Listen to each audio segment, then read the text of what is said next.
जय माँ इंद्राक्षी, जय अम्बे। इंद्राक्षी धाम में दर्शकों आप सभी का हम हार्दिक स्वागत करते हैं। आज के दिन जिन जातकों का जन्मदिवस है, मैरिज एनिवर्सरी है, उन सभी को हमारी तरफ से बहुत बहुत शुभकामनाएं। आज के इस कार्यक्रम में हम बताने वाले हैं कि हमें पूजा पाठ कितने बजे तक कर लेना चाहिए और बहुत ही उत्तम समय सुबह की पूजा करने का और सायंकाल की पूजा करने का कौन सा होता है, और एक उत्तम समय संध्या के समय का गोधूली बेला। लेकिन गोधूली बेला में हमें क्या क्या कार्य नहीं करने चाहिए, ये भी आप ध्यान से सुनिएगा। तो आइए पहले आज का हम पंचांग देखें, फिर आगे की चर्चा करते हैं। 17 अप्रैल सन 2025, दिन बृहस्पतिवार, संवत 2082, बैसाख मास, कृष्ण पक्ष, तिथि आज चतुर्थी है, नक्षत्र ज्येष्ठा, राहु काल 1:30 से 3, दिशा शूल दक्षिण दिशा। अब देखिएगा, बहुत लोगों के मन में ये होता है कि हम दिन में पूजा करें, रात्रि में करें, ना करें, या बहुत लोगों की भागती दौड़ती लाइफ है, किसी की जॉब ऐसी है। लेकिन फिर भी हमारे शास्त्रों में, हमारे ऋषियों मुनियों ने पूजा करने के 2 समय बहुत ही उत्तम बताए हैं। एक समय तो यदि आप सूर्य से संबंधित, जैसे हम गायत्री साधना कर रहे हैं, तो गायत्री साधना में सूर्य उदय होने से 2 घंटे पहले तक हम गायत्री साधना कर सकते हैं। यानी कि जैसे सूर्य 6 बजे उदय हो रहे हैं तो हम 4 बजे से गायत्री साधना पर बैठ सकते हैं। ये गायत्री साधक के लिए, और सूर्य उदय के 2 घंटे बाद तक भी हम उत्तम तरीके से गायत्री साधना कर सकते हैं, क्योंकि साधना में ज़्यादातर गायत्री साधना, गायत्री मंत्र अत्यधिक बहुप्राय सभी लोग करते हैं। ये तो हुई गायत्री मंत्र की बात। अब इसके अलावा जैसे जिन लोगों का समय, जिनके पास कम होता है, या लेट नाइट सोते हैं या लेट नाइट आते हैं, तो कितने समय तक हमें पूजा अपनी कर लेनी चाहिए।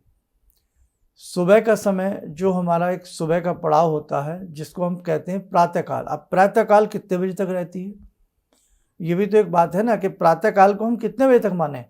तो प्रातःकाल को हम सुबह 9 बजे तक मान के चलें बस। तो शास्त्रों में जो इंगित नियम है कि जो सूर्य का एक याम है, यानी कि वो प्रातःकाल 3 घंटे का जो समय है, सूर्य उदय से लेकर के सुबह 9 बजे तक। अब सूर्य उदय कहीं थोड़ा बहुत ऊपर नीचे भी होते हैं, सर्दियों में अलग समय हो जाता है, गर्मियों में अलग समय हो जाता है, लेकिन फिर भी आप मोटा मोटी दिमाग में बिठा लें कि हमें सुबह 9 बजे से पहले पहले प्रातःकाल का पूजन कर लेना चाहिए। अब हम आते हैं संध्या के समय। संध्या के समय, जिस समय सूर्य छिप रहे होते हैं, उससे हम 1 घंटे पहले और उसके 1 घंटे बाद तक का समय अति उत्तम माना जाता है। लेकिन एक विशेष तौर से एक आपने नाम सुना हो, गोधूली बेला। तो गोधूली बेला जो होती है, वो सूर्य अस्त होने के 48 मिनट तक, 1 घंटे तक उसे मान के चलें, 48 मिनट तक आप मान के चलें कि वो सूर्य के हिसाब से वो गोधूली बेला बनती है। जैसे सूर्य अस्त हो रहे हैं मिसाल के तौर पर शाम के 6 बजे, तो 6 बजे के बाद के जो 48 मिनट हैं, वो प्रॉपर गोधूली बेला बनती है। अब गोधूली, जब एक समय था कि गायें घर घर में होती थी, और गायें चरने के लिए जब उन्हें बाहर ले जाया जाता था जंगल में या चरागाहों में, तो शाम के समय जब सूर्य अस्त हो जाता था, तो नियम था कि भाई अब सूर्य अस्त होने वाले हैं या अस्त हो गए, अब वापस चलो। तो उधर से फिर गाय आती थी, और गायों के खुरों से जो धूल उड़ती थी, वो अपने आप में एक चंदन की तरह होती थी। अपने आप में उनकी जो धूली थी, वो किसी साधना से, किसी तप से कम नहीं थी। गौ माता के जहाँ कदम पड़ जाए, गौ माता के कदमों से जहाँ धूली उठ जाए, वो धूली पवित्र चंदन बन जाता है। इसलिए बेटे, आज ठीक है वो समय नहीं रहा, वक्त के हिसाब से सारी चीज़ें बदल जाती हैं, लेकिन फिर भी हम गोधूली बेला का जो एक उपयुक्त समय है, वो अपनी पूजा में ले सकते हैं। बहुत लोग ऑफिस में रहते हैं, तो बहुत समय उनके पास नहीं मिलता। बहुत लोग शाम को लौट रहे होते हैं ऑफिस से, तो आप ध्यान रखें कि जो वो प्रॉपर समय गोधूली बेला का है, आजकल सारी चीज़ें इंटरनेट पर पता लग जाती हैं कि दिल्ली में सनसेट कब हो रहा है, दिल्ली में सनराइज़ कब हो रहा है, मुंबई में, पूना में, हर जगह पता लग जाता है। तो आप उससे भी अंदाज़ा लगा करके, और बाय द वे आप रास्ते में हैं और अब आपको लगा ये गोधूली के समय हो चला है, तो आप किसी न किसी मंत्र को, अपने इष्ट मंत्र को अपने गुरु मंत्र को मन ही मन आप उसे जपना प्रारंभ कर दें। देखो बेटे, जीवन में ध्यान रखना, आपकी मेहनत ही आपके काम आएगी, आपका किया हुआ शुद्ध कर्म ही आपके काम आएगा। नाम जपिए, कीर्तन करिए, भजन करिए, बहुत अच्छी बात है, लेकिन इस सब चीज़ों के साथ साथ सुबह शाम का जो शास्त्रों में एक संध्या नियम बताया गया है वो करना नितांत आवश्यक है। पहले ऋषि मुनि आप देखते हैं ना कैसे कितना बड़ा जप तप किया करते थे, शरीर के ऊपर दीमक जम जाती थी, बामियाँ बन जाती थी, तब जाकर के कहीं भगवान प्रस्तुत होते थे, दर्शन देते थे। आज ये सब चीज़ें तो दुर्लभ हैं खैर, लेकिन फिर भी कम से कम हम उतना ना कर सकें, लेकिन ऋषि मुनियों की जो बनाई हुई प्रणाली हैं, पद्धतियाँ हैं, सुबह और शाम दो समय, शाम को भी समय नहीं मिलता तो हम उस समय जो मैंने आपको गोधूली वेला का समय बताया, मन ही मन मानसिक रूप से अजप अजप करिएगा, चलते फिरते जप करिएगा। अब लेकिन बैठक बहुत ज़रूरी है साधना के लिए। चाहे आप एक नियम बनावें, सुबह नहीं मिलता तो शाम, शाम को नहीं मिलता तो सुबह, इतना तो समय हमें जॉब में मिल ही जाएगा भाई, शिफ्ट के हिसाब से कुछ ना कुछ। सुबह नियम बना लें, सुबह 9 बजे तक का समय है, सुबह 4 बजे से 9 बजे तक का समय, इन बिटवीन 1 घंटा अपने लिए आप पूजा पाठ के लिए ज़रूर निकालिएगा। क्योंकि जब माला की जाती है और माला के साथ साथ उस भगवान का चिंतन किया जाता है, जिस स्वरूप का आप जप कर रहे हैं उनके अंदर, उनके स्वरूप के अंदर अपने ध्यान को एकाकार करके, केंद्रित करके जब हम किसी मंत्र को चैंट करते हैं, बार बार जपते हैं, उस मंत्र के घर्षण से एक ऐसी शक्ति उत्पन्न होती है कि जिस भी देवी देवता का हम वो मंत्र जप रहे हैं, वही स्वरूप, जैसा स्वरूप सोच करके हम जप रहे हैं, वही स्वरूप हमारे सामने अगर बहुत अच्छे से हम करते हैं तो प्रस्तुत हो भी सकता है, और प्रस्तुत हो जाता है। और उसी के साथ साथ उस स्वरूप की ऑरा हमारी बॉडी के चहुओर कार्य करने लगती है, एक सुरक्षा कवच उस देवी देवता के आयुधों से, शक्ति से हमारे चारों तरफ बन जाता है। इसलिए बेटा ध्यान रखना, ये दो उपयुक्त समय बहुत ही सुंदर होते हैं, क्योंकि बहुत लोगों के मन में ये खटकता है, आखिरकार हम कह तो देते हैं प्रातःकाल, तो प्रातःकाल का एंड क्या है, कितने बजे प्रातःकाल, हमने बता दिया 9 बजे तक प्रातःकाल का समय माना जाए। और गोधूली वेले का समय भी सूर्यास्त से 48 मिनट तक 2 घटी आप उसे मान के चलें। ये मोटा मोटी बातें हैं, और भी इसके अंदर गंभीर चिंतन है, और भी गहराइयाँ हैं। जैसे एक प्याज के छिलके के अंदर छिलका निकलता रहता है ना, ऐसे ही फिल्टर करने को बहुत बातें हैं, है ना, बताने को बहुत बातें हैं, सुनने समझने को बहुत बातें हैं, लेकिन उतना करिए जितना हम कर सकते हैं। अब एक ध्यान और रखें, ये प्रातःकाल का समय और गोधूली वेला का समय, इनमें ध्यान रखें निद्रा ना लें। अब भाई आपकी नाइट शिफ्ट है, वो मजबूरी है, वहाँ भगवान समझते हैं, सब समझते हैं, लेकिन हम कई बार अपने आप में ही लेट उठते हैं। तो ध्यान रखें, गोधूली वेला का संध्या का समय और प्रातःकाल 9 बजे तक का समय, हमें सुबह सुबह उठ करके हमें इन दोनों समय में सोना नहीं चाहिए, हमें उठ जाना चाहिए। भाई ज़्यादा नहीं तो सूर्य उदय होने से 2-4-10 मिनट पहले तो हमें बिस्तर त्याग देना चाहिए अपना, अगर आप बहुत सुबह भी नहीं उठ पाते हैं बेटा। लेकिन ये ना हो कि हम 8 बजे तक सोएं, हम 9 बजे तक सोएं, और रात शाम को जब गोधूली वेला होती है उसमें भी अरे थक गए चलो सो लेते हैं। तो इसीलिए बड़े बूढ़े, आपने सुना हो, हमारे बड़े बुजुर्ग मना करते हैं, बेटा शाम हो गई है, दोनों समय मिल रहे हैं, अब आप उठ जाइए, मत सोइएगा। इन दोनों ही समय में हम ज़्यादातर लक्ष्मी का आदान प्रदान ना करें, इन दोनों ही समय में हम मैथुन से बचें, इन दोनों ही समय में हम झूठ फरेब से बचें, इन दोनों ही समय में हम भक्ति भाव को बढ़ा करके रखें।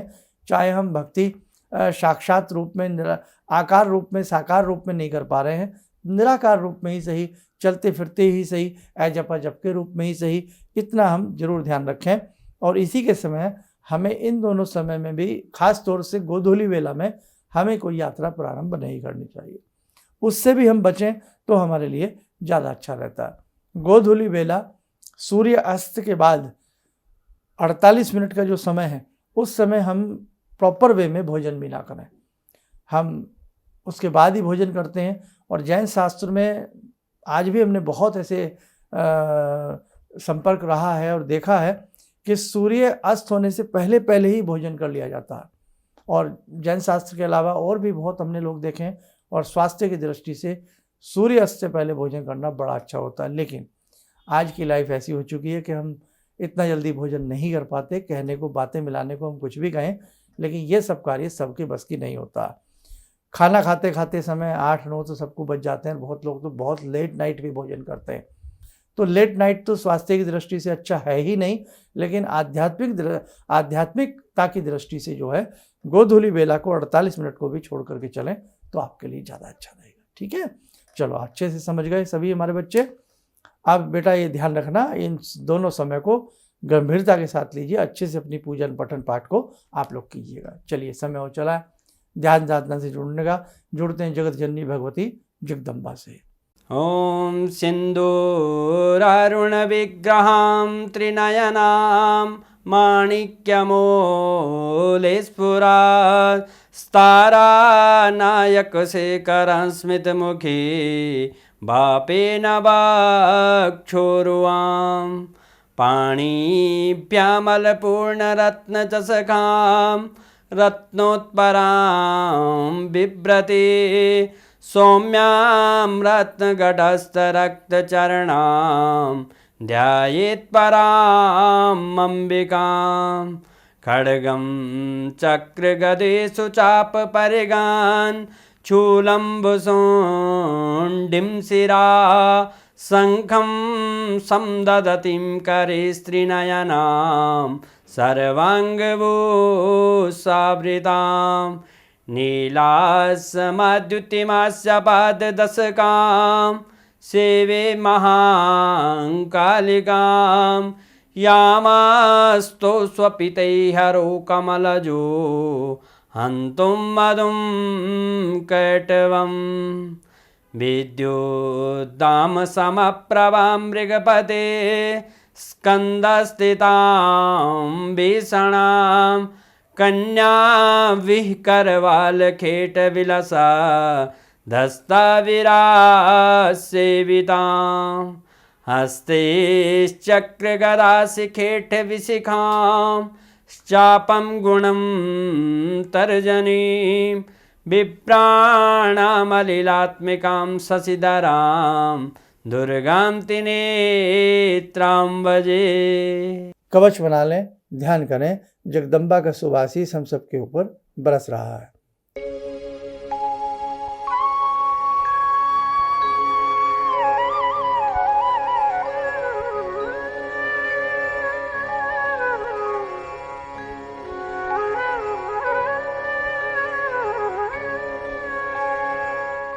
ओम बोलते हुए नेत्र खोलें, सामान्य हो जाए। आगे आगे समय में और बहुत सारी ऐसी गहरी बातें हैं, गहरे चिंतन हैं जो हमें आध्यात्मिक दृष्टि से जानने और समझने होंगे। कई बार हम कह तो देते हैं कि हमारी पूजा पाठ सफल नहीं हो रही, लेकिन कई बार हम 12 बजे दिन में पूजा करते हैं, कई बार हम बहुत लेट नाइट पूजा करते हैं, आम रूप में, दैनिक रूप में, कोई विशेष अनुष्ठान नहीं, तो उस समय की वो पूजाएं उतना कारगर नहीं होती हैं। इसलिए किसी चीज़ का कोई समय बनाया गया है, समय पे कहते हैं ना, समय पे ही कोई कार्य होता है तो वो अच्छा होता है, बलशाली होता है और उसका फल अच्छा मिलता है। किसान समय पे ही खेत में बीज बोता है तो लाभ मिलता है। ये नहीं कि गेहूं के सीजन में किसी और धान को बो दिया जाए और धान के सीजन में गेहूं को बोने का प्रयास किया जाए, तो वो बात नहीं बनेगी, फसल आपके हाथ नहीं लगेगी। ठीक है, ध्यान रखा जाए। चलिए, आप सब लोग स्वस्थ रहें, सुखी रहें। इन्हीं शुभकामनाओं के साथ हम अपनी वाणी को विराम देते हैं। जय जय अम्बे। ऑर्डर्स मेरे पास लगभग ना के बराबर थे। मेरी फैक्ट्री लग रहा था कि शायद मुझे बंद करनी पड़ेगी, कोई दूसरा बिजनेस करना पड़ेगा। मैंने नाम बहुत कमा लिया, लेकिन पैसा मेरे पास बिल्कुल नहीं। टीवी में एक छोटा सा मंत्र, अभी तंत्र मंत्र की बात हो रही थी, तांत्रिक मंत्र रहा होगा, मैं इतना अनुभवी नहीं हूँ, मैं इतना ज्ञानी नहीं हूँ। मैंने उस मंत्र को पढ़ा, रविवार के दिन उन्होंने पढ़ने के लिए बताया था। मैंने मंत्र पढ़ा, भंवर वीर तू चेला मेरा, खोल दुकान कहा कर मेरा। मैंने उन दानों को बिखेरा और आप यकीन नहीं मानेंगे, मैंने दोपहर के समय में ही मेरे पास फ़ोन आने लगे, ऑर्डर्स। आज की तारीख में मैं इतना परेशान हूँ, इतने ऑर्डर्स हैं मेरे पास, लेकिन आज भी मैं परेशान हूँ क्योंकि मैं उन ऑर्डर्स को एग्जीक्यूट नहीं कर सकता। अभी भी मुझे आपकी ही शरण चाहिए, ऑर्डर्स मेरे पास बहुत हैं। किसी भी समस्या के समाधान के लिए मिले प्रसिद्ध हस्तरेखा एवं वास्तु विशेषज्ञ प्रोफेसर धर्मेंद्र शर्मा जी से। नोट: शिविर में भाग लेने हेतु एवं व्यक्तिगत रूप से मिलने के लिए कॉल करने का समय सुबह 10 बजे से शाम 6 बजे तक।